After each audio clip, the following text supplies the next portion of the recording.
Okay, recording started. So, hello, good afternoon, good morning. Welcome to the Uni Community Hours, November edition. By the way, before I forget, that means that for our North American colleagues, it's a special day because today is Thanksgiving. For the ones of you that celebrate that, happy Thanksgiving.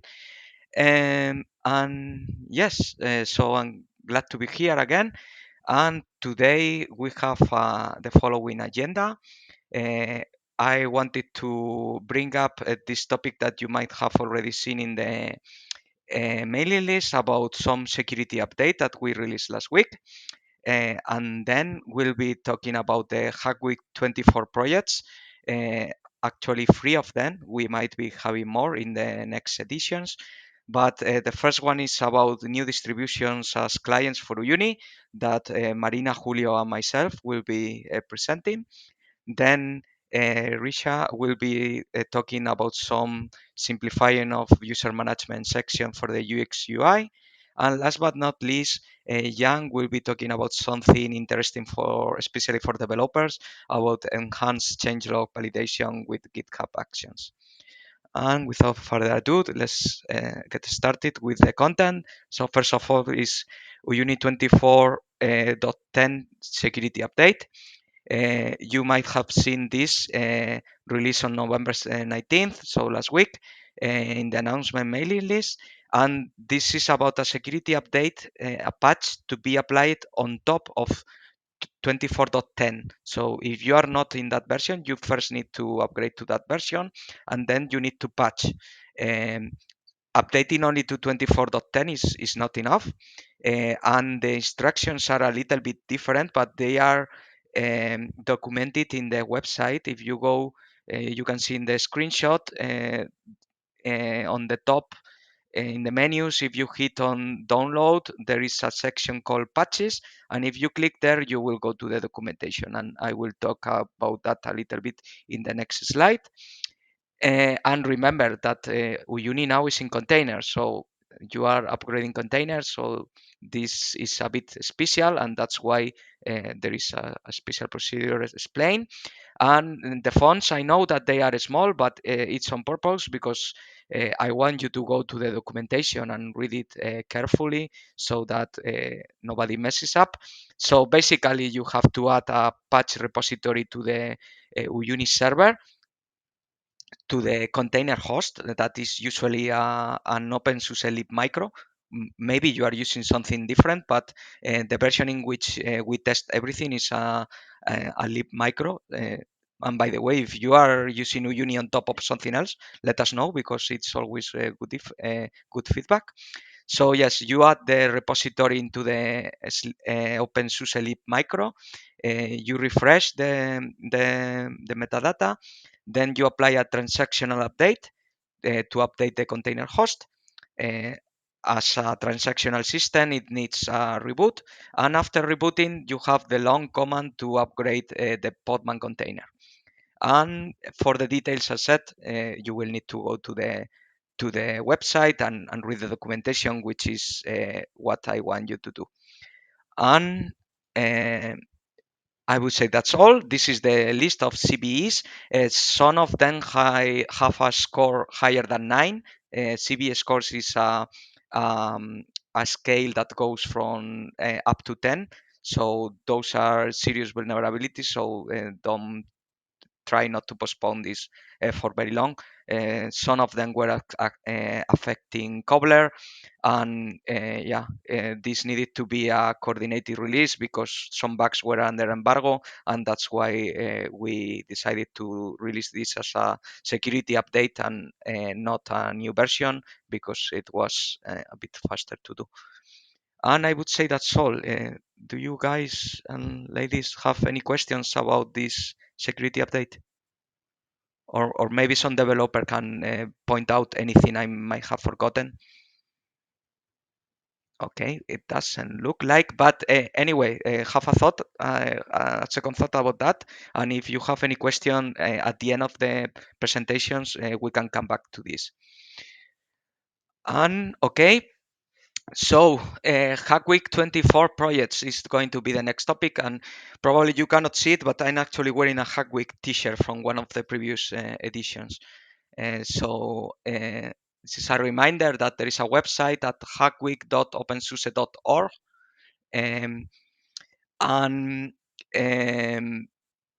you can navigate there, and there are projects from the different hack weeks, and you can navigate the topics and look for Uyuni. And maybe this time you didn't have time, but in the future there will be more hack weeks, and contributions are always very welcome. And actually you don't have to be a SUSE employee for this. I think we have had in the past people from the community working for Uyuni or for any other open source project. So the first project that we are going to present is going to be new distributions as clients for Uyuni. And actually, Julio is going to share the slides.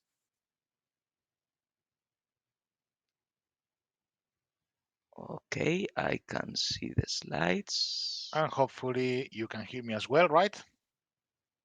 Okay, yeah, we can hear you. So go ahead, Julio. Okay, very good. Then you know that this is already a tradition that for the Hack Week, some of us inside the Uni project are working on adding new distributions, new Linux distributions to Uni. And this year was not again an exception. So let's get right into business. The first one is Zorin OS. Um, Marina can tell us a little bit more about what it is and what is done so far. Can you hear me? Yes. Okay, thanks. Yes. Well, first of all, greetings from the University of Perugia. So today, on the other side of the desk, there are also some students joining our community hour session. Now, back to the topic. Zorin is an open source distribution that is based on Ubuntu 22.04 currently, even if this one is not just a plain Ubuntu version, but it's based on that, but there are a lot of other additional software. And for the software that you normally have already on Ubuntu, it's not a given that the version that Zorin is providing is exactly the same, because in some cases they are adding additional repositories for having a more recent version. So as you can get and guess, this operating system is a little bit complex, and there are for sure a lot of additional channels to enable, but there are also some changes needed to solve. And in this case, the changes are still in progress, but back exactly to the distribution, I forgot to mention, sorry, that this one, in any case, it's a kind of classic operating system in the sense that is not a transactional system, given that recently with Uyuni and others, we are seeing a lot of transactional systems. Zorin has currently 3 different flavors. A flavor called Pro, where there is some kind of support that can be added on top. Then there is the core version and the educational version. And in this case, I was focusing on the educational version, but actually the way to manage the system is the same. It's just that in one case, there is additional support that can be paid, just that. While on the educational version, there are a lot of additional softwares that can be used while teaching. So that is the focus. But in any case, what is behind is the same kind of system. For the next version, the 18, they should also move to the next Ubuntu version. So the system should be based on Ubuntu 24.4.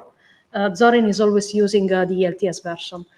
And if you could go to the next slide. Thanks. There's something working, but not everything, of course. So, as I was mentioning, there are some changes to be done on Salt. I have already the patch that works locally, but of course, I have to submit the patch upstream. But with that small change, the system is recognized properly, and using the very same bundle for Ubuntu 22.04, I can just install packages, search for packages, remove packages, so everything seems to be working. So work in progress. There's a lot to do, but you can see already an initial pull request with some changes. And I plan to continue with the next Learning Tuesday. So I will try to move with the salt patch and the other steps that are needed. So that's it from my side. Thanks.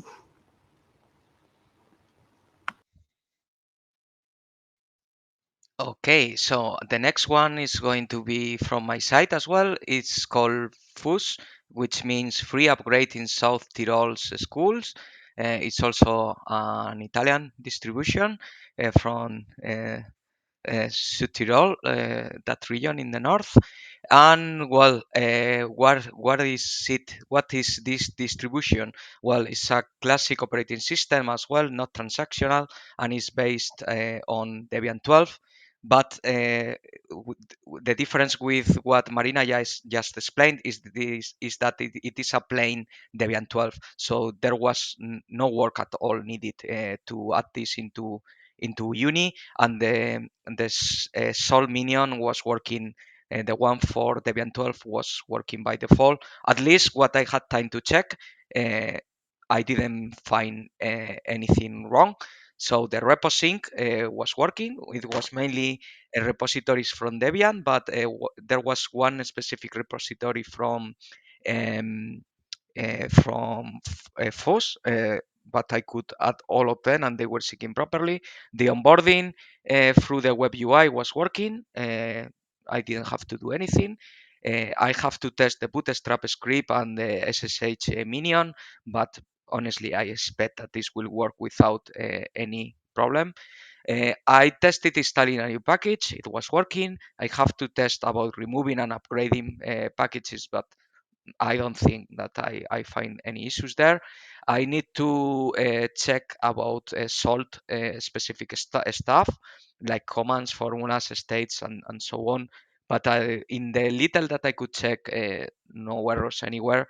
So yeah, same as Marina, I will be continuing work on this on next Learning Tuesday. That is actually Tuesday next week. So I hope to update my draft PR. If you want to check in the PRs from Uni is 9502, because we might have somebody from the community from FUS operating system that maybe they want to check or add or anything. And I still need to write the documentation, but it's not a big deal because once that you have already written documentation for other operating system, that if you have added any in the past, and I've already done that, it shouldn't be very difficult. And I think that's all from my side. And I think Julio, you are going next. Okay, thank you very much. I mean, in my case, I was working to add OpenSUSE lib 16.0. Big warning about this because this distribution is still in alpha state. I even think that on the side they say it's pre-alpha. But nevertheless, just as the other two distributions, this is a classic operating system. It's not transactional, so to some extent, it's going to be something similar to OpenSUSE lib15.x. It is going to be using the same base as the upcoming SUSE Linux Micro 6.1 and OpenSUSE lib Micro 6.1 as well. One small difference you will see when you try to install it is that it's not using just anymore, but it's using a new install called Agama. I'm not sure if there will be AutoJust support yet, but again, this is an alpha distribution. So some things are, of course, expected not to be implemented yet. The GPG key that is used to sign the repositories is still the same, but not for the packages that come from the SUSE Linux Framework 1, and the GPG key comes from SLE. Most likely, if you are familiar with OpenSUSE Lib 15, on 16 you will see less repositories. The SLE updates repository will probably go away in the same way it already did, I think, for OpenSUSE Lib Micro 6.0, if I'm not wrong, or for sure it will go with 6.1. And then the place where the packages are hosted or the mirror directory is going to change from download OpenSUSE to CDN OpenSUSE.org. That's not a big change. The expected release date for this distribution is fall of 2025. So we still have some time, and we will see later when this will be included into Uni. But I have a research card about the things that I was already discovering during my work. There is a pull request for the code, and there is a pull request for the documentation as well. What is working? Well, basically, pretty much everything I tested was working, with one small exception, which is that the onboarding by default does not work because there is a bug at the etc OS release file that we use to identify the operating system. On the pull request for the codes, in case you want to test it, there are instructions about what needs to be fixed in etc OS release, but in any case, this is going to be fixed by the OpenSUSE release engineers. Other than that, I could use the bundle from Sleep Micro 6 and it's working just fine. We will need to decide later if this is what we want or if we want to build a bundle for Lib 16. And installing, removing, upgrading packages, all commands, formulas, all states, system set management, even the vendor package identification was working. And as I mentioned, I provided the documentation as well. So the key question, when are we going to add this to Uyuni? Well, it's a little bit too late. Being an alpha, there could be things that will be changing and will require more changes for the code. I would estimate that maybe we will add it when 16.0 will release the beta state. And if you go to the roadmap page for OpenSUSE, then you will see that for now, and this could change, it is expected around April, May 2024. So that is more or less when you could expect to already have the code integrated in Uyuni. Or maybe we will merge the code a little bit earlier, but the documentation will wait a little bit more. And if you are going to test it, then go ahead, but keep in mind the limitations. Raúl, yeah, go ahead. 2025, you mean, right? Oh, sorry. Yeah, this is a typo. Of course, yes. This should be April, May 2025. This is going to be released in the future, not in the past. Thanks for pointing that out, Raúl. Thanks to Simon. Oh, yeah, okay. I was not reading the chat. Okay, and well, with that, it means that each time we have a hack week, we keep adding more and more distributions, not only for the hack week, because as you can see here in yellow, those are the distributions that got added by the Uyuni community without the hack week in a different time. And those in blue are those that we added during the hack week, be it from SUSE employees or from someone external. And as you can see, we have a lot. Oracle, all Debian versions, most of Rocky, Amazon Linux, OpenOla, and now the upcoming. Well, in blue, as you can see, then OpenSUSE lib 16.x and Zorin OS, as well as FUS. So if you want to contribute, as Raul already told, that's something that pretty much everyone can do. You don't really need to be an expert in Python or Java, especially if you add something that is compatible with some of the existing distributions. And otherwise, you can always help with documentation and a lot of other things, of course.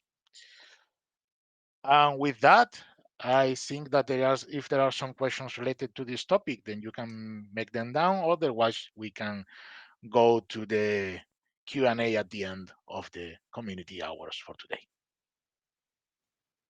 Okay, thank you, Julio.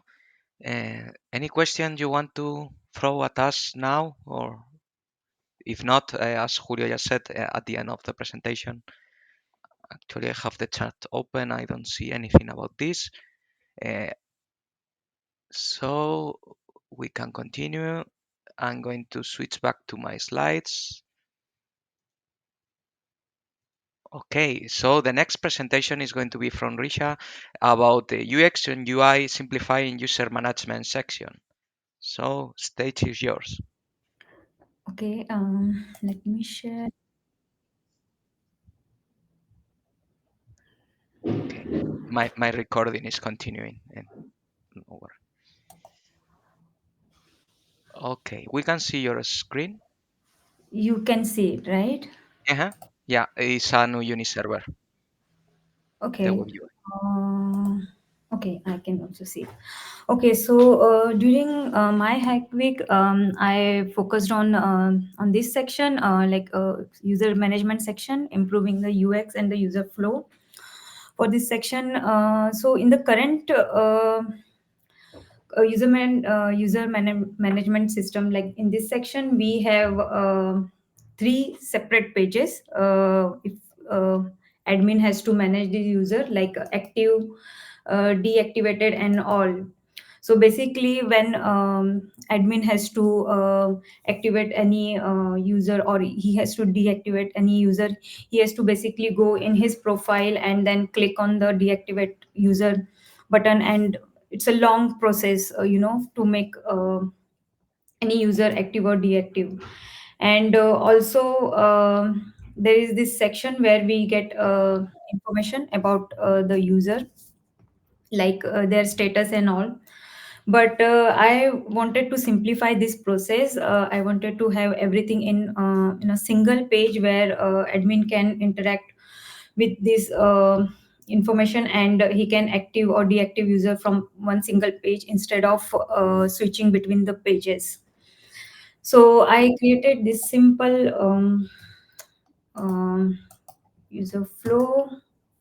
So it will be something like this: a single page where you can see all the information over here. So you can see the status of all the users, if they are active or deactivated. You can create new user if you want to deactivate any user. So you have all the actions over here. You can deactivate them, you can edit their information, or if you want to delete them. So basically you can, if for example for this admin test, if I want to deactivate, I can deactivate this. It will not redirect you to any other page. You are on the same section. You can deactivate user and it will deactivate here. Same process to activate the user, like you just reactivate and you are not switching between the context and the pages, and you will remain over there. Same for the edit and delete. I haven't created the what do you call flow, but this will be the same action for all the actions. And in future we can have like drop down to see the status if they want to filter user, or we can also have bulk actions if admin wants to deactivate or activate multiple user at a single time. And also we can have some actions in a club, in a group, what do you call button, so that the design look more clear, less distracted. And it just we will have all the options over here, whatever action they want to take. So this was my small project. I also implemented some changes in a small PR, but just for to see how it works. So yeah, so this is my hack week project. Any questions, anything? Other than very good feedback in the chat, I don't see really any question about that. And from my supporters' time, I remember a lot of questions and requests to enhance this part of the product. So thanks a lot for this.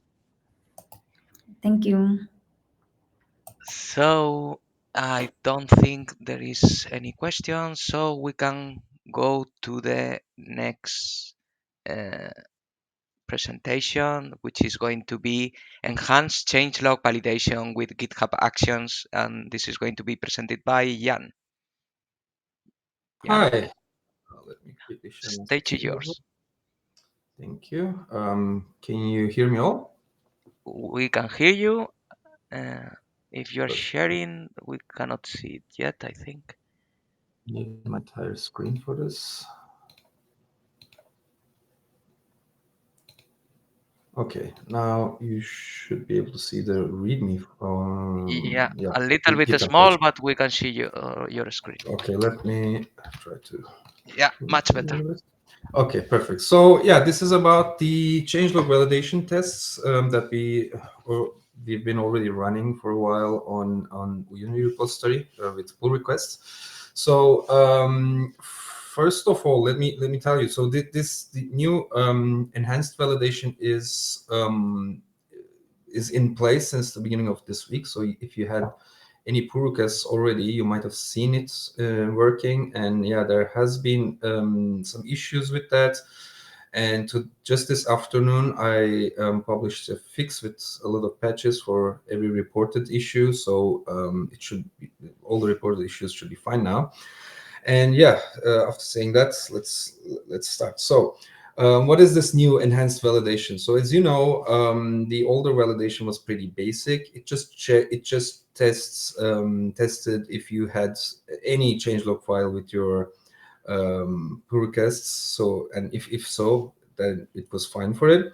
But now it's become a lot smarter, and it checks many different things. So I will start by explaining what it tests actually. So one big change is that now it's a standalone script in the repository itself. So that means you can run it locally if you wish. So it checks if the changelog is added to the correct package. For example, if you have a change for the Java files, but you added your changelog into some other package, that's a fail. It includes some basic checks for writing, so typos, spacing, capitalization, white space issues, and line length issues.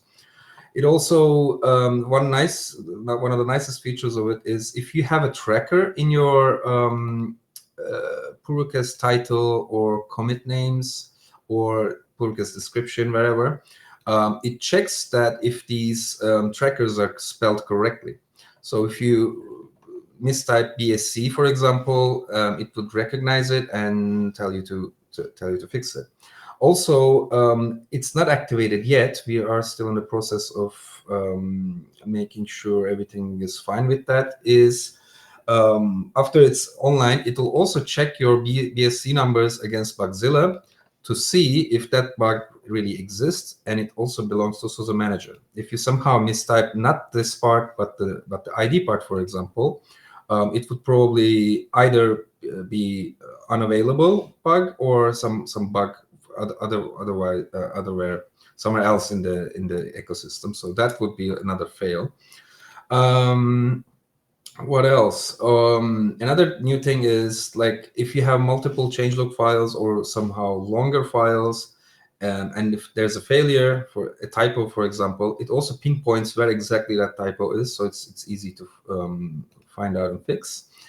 What else? Yeah, I guess that's it. So how does it look?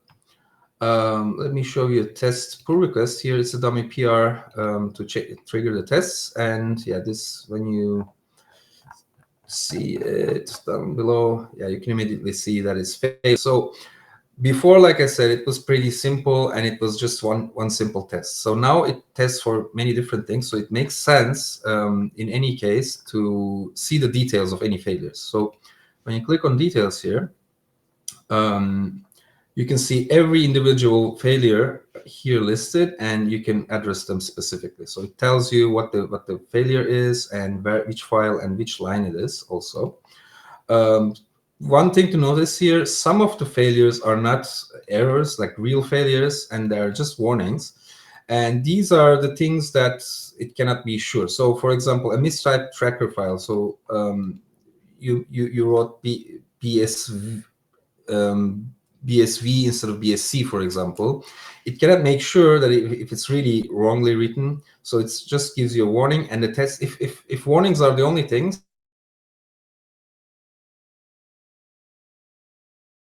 the test will pass anyway, but it's still worth. Your audio's breaking, Jan.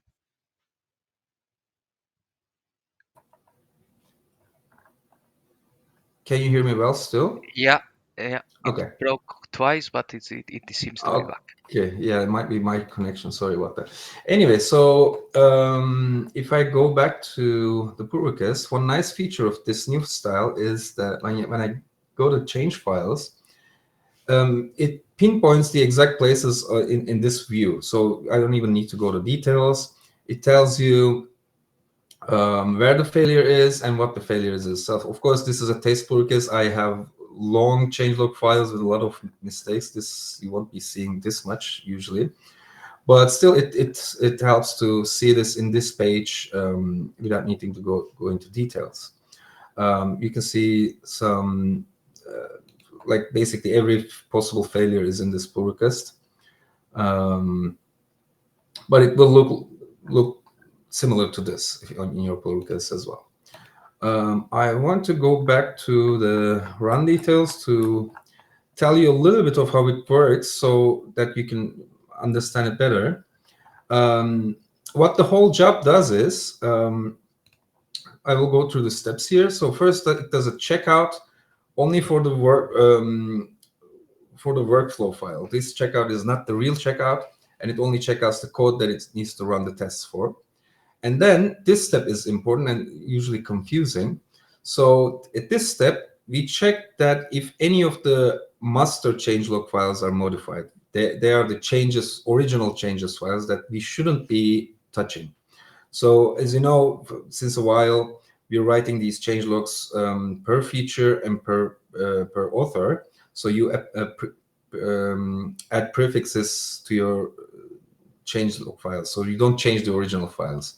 But if you try to change an original file, it will fail at this step.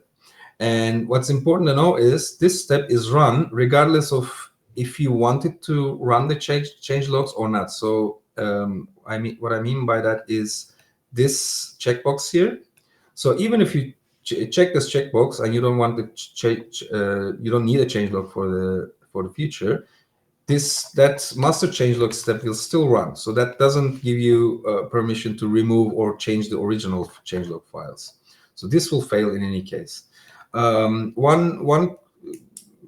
question that I got recently is that how does this work with the removed packages? So occasionally we remove packages from Uyuni, and this fails in that case too, because you're removing changes file with the whole package as well. So that's not a correct failure, but I'm leaning to keeping it there because yeah, changelog taste failing doesn't make it impossible to merge. And if you're removing a package, it's a rare process, but it happens. I think Cedric is doing a lot of that work nowadays. But I think it still makes sense to let this fail, and that gives us a chance to review this thing and puts it in our attention.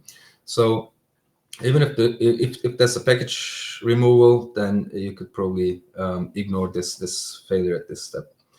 And then yeah, there comes the real step. So this executes this Python script, and it just does all the rest of the checks.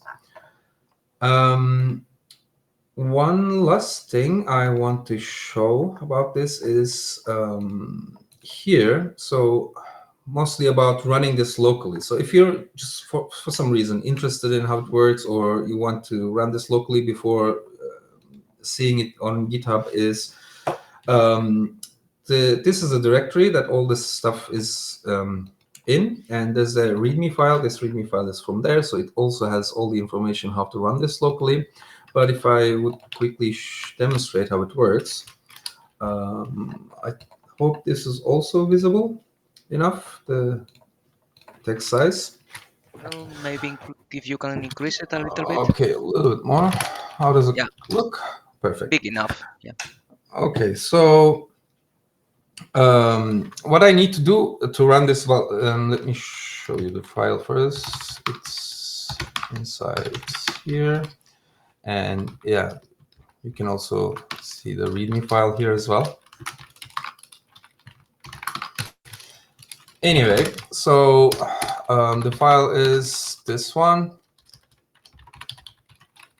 You can, yeah, get a quick usage text if you want to know what it is. So you need to fill a couple of values here. So first of all, I need to change file list in my repository. So the easiest way to get that would be using git diff, and the base branch that I'm merging into, and my pull request branch.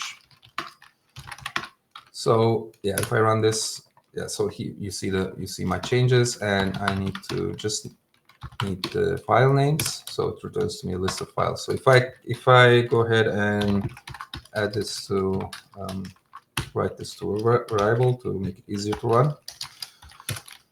Okay, so my file list is there. So now I just need to run the script with this file list.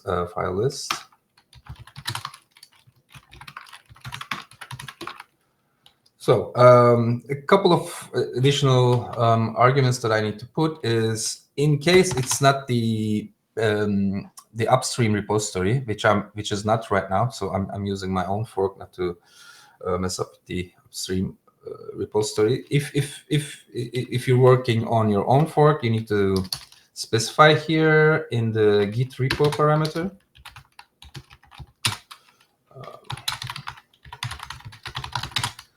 And the next is the pull request number.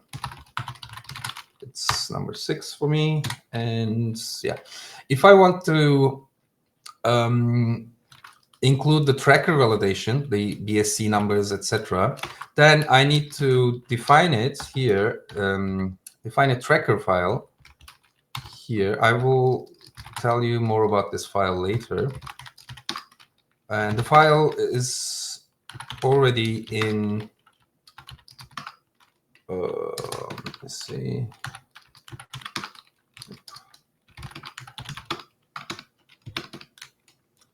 It's trackers XML.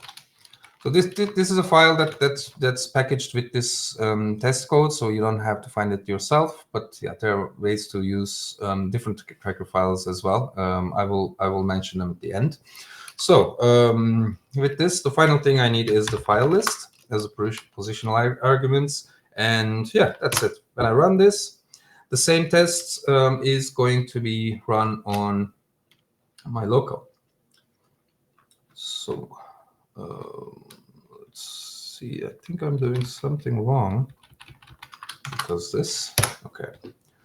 So yeah, these are basically the same errors that we see in the GitHub UI. So you can somehow add this to your daily workflow if you want to do quick changelog tests. Yeah, one thing about the tracker file. So tracker file is an XML file that I gathered from the OBS API. Let me show you this file, how it looks. So it's a list of all the available trackers that are recognized by OBS, like Jira trackers, Bugzilla trackers, whatever. There's a lot of trackers there. And the reason that we're using this file is that this trackers file also has regular expressions for each of these trackers. So the tests are automatically gathering all these trackers and using the regex here defined to do the checks actually. So for example, this is an example tracker. So name is OSC. It's a GitHub, whatever. I'm just picking it randomly. Anyway, the syntax should be like this: OSC hash the number. So like I said, the test code reads this file and yeah, but tries to match each of these trackers to anything in your commit messages or your pull request title and make sure that are correctly typed. And if in a special case, if that's a Bugzilla tracker, BSC or BNC, I think the other one. In that case, it actually connects to the Bugzilla API and tries to see if that bug exists. But yeah, like I said, that feature hasn't been enabled yet. Probably in the upcoming weeks, we will see that as well. So that is it. Actually, let me see. Abid, No, that was by I mistake. think you have a head up. No. Hand up.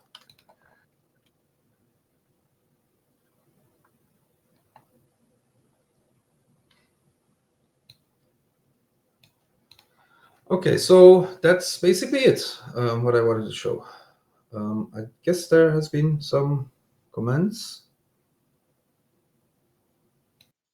Let me check. No, other than sharing the link to the README and so on, and some excitement to test it and so on, and some reaction. No real questions so far.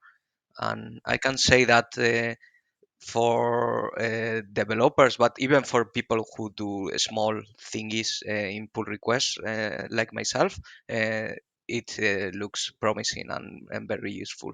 Yeah. So thanks for this. Okay. Anyone want to ask anything about this?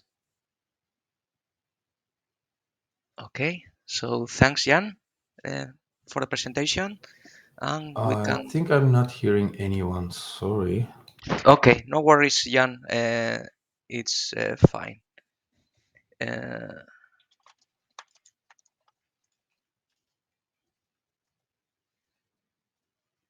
okay. So back to the slides, and actually we are done with all the presentations. So it's time for some Q&A. And actually, I'm going back to the chat because during the while I was presenting the security patch, there were some questions. Yeah, I remember from Christian. Okay, so yeah, I don't know what's wrong, but yeah, to finish it up. So I encourage you to try it out, test it out, and of course, like I said, this afternoon I merged the patch that fixed all the known issues, so it should work without any problems now. But of course, this is something new, and it's really hard to test it before publishing GitHub Actions that has that kind of nature. So yeah, if you notice something that shouldn't be like, and yeah, in that case, please feel free to reach out to me, and yeah, I will take care of it. Thank you very much. Okay, thanks again, Jan. And I was saying that there was some comment from Christian for regarding the update, the security patch, and actually we saw that in GitHub, and we were commenting about this. But there seems to be a fix for that specific problems, and actually you were not the only one affected. There might be somebody else. And yeah, we will look into releasing the fix, and we handed over the pull request, and in the meantime it can be tested from the pull request. Other than Awesome. that, okay, I thank you, have Christian. also some more information that I can share. I just pasted those messages to a customer who was able to upgrade to the patched version of 2024-10. And the problem was that we had duplicate java.hostname lines in the config file, and we commented them out. And it turned out by removing those lines, the error message disappeared. So commenting out is not always the solution, we learned here. Okay, thanks a lot for the feedback. I try to remember that. So I don't see anything else that we might have missed in the chat. Is there anything anyone wants to bring up on short notice about the presentation or about anything. Still, the change to containers is quite recent, so maybe you still have questions about that, even if I didn't uh, put any slide about that in the presentation, but feel free to ask. I would have some more feedback that I can share with you, and I just published a blog post regarding this. So I did some very first migrations for customers that went from the RPM version to the container version, and we had some smaller issues, but we were able to get along with it. So I put the link in the chat. And there's one thing that I stumbled upon, and there's also an issue on GitHub about that. That we figured out that with the latest 2024-10 version, there seems to be an issue that starting the container won't start Uyuni, and the fix is running mgrctl and then Spacefox service start. And I was just wondering whether we are the only persons that have those issues. Is this a known issue? Is there a fix available? Because the fixed container image still has this issue for us. At least I'm not aware of anyone that reported that so far on Git. Didn't review all the GitHub issues. Have a look at the GitHub issues. If nobody did, then go ahead, please, and create one. Okay. Yeah, so I will write it down and we can have a look. I mean, it's working. You just need to enter another command, and when you reboot the machine, then of course you would need to do it. Otherwise, the application won't run. And we also saw that the Leap Micro 5.5 version seems to do automatic reboots from time to time. Is that right? So it patches itself and then therefore reboots itself? Yes, that is part of how the transactional systems are working. They apply the updates at night. That is something that can be changed, if I recall correctly. Maybe Abid or Raúl can correct me. I think we have something on the documentation pointing to Yeah, what but needs to be for changed. clients, I remember it because we disable it for the clients that are in Uni, but for the container host, I don't remember that. No, we do had this note in our release notes that yeah, users should disable this timer so don't face this issue in the uni. Yeah. Ricardo? Yeah, I was about to say that you can disable these timers for the reboot and manually update the machine whenever you want. For the services not starting, I would say that you could try to see inside the container if the services are enabled. So if you reboot and the container starts but the service doesn't start, you can just run mgrctl term and enter inside the container terminal and run the spacewalk services tool that you had before containers, and you can see if the services are enabled, and if not, then you can enable them. That will persist on the container because something Okay. went wrong on the first initial setup and didn't enable the services by default. So it's something that you can Great. check and see if you solve the issue. Still, if that is the case, Christian, I would recommend that you still create a GitHub issue so we can see if there is something we need to fix it. If this is only happening for you, I don't know, but we should have a look at it just in case. Definitely. Thanks for those hints.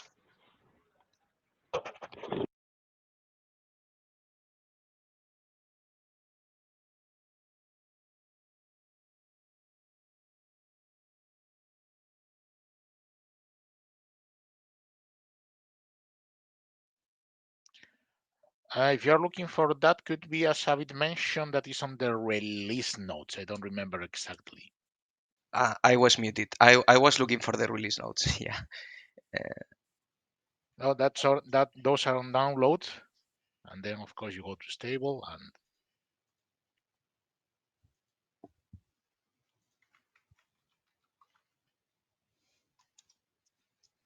I was looking for timer. What was it? Reboot. Okay, there we go. Not this one. anyway, I think we can review it later. In case this is missing, we should add it for the next version. And meanwhile, maybe we can just create a GitHub discussion to provide instructions. Yeah, I really remember reading this in the release notes. So I will try to check and maybe write it in GitHub later.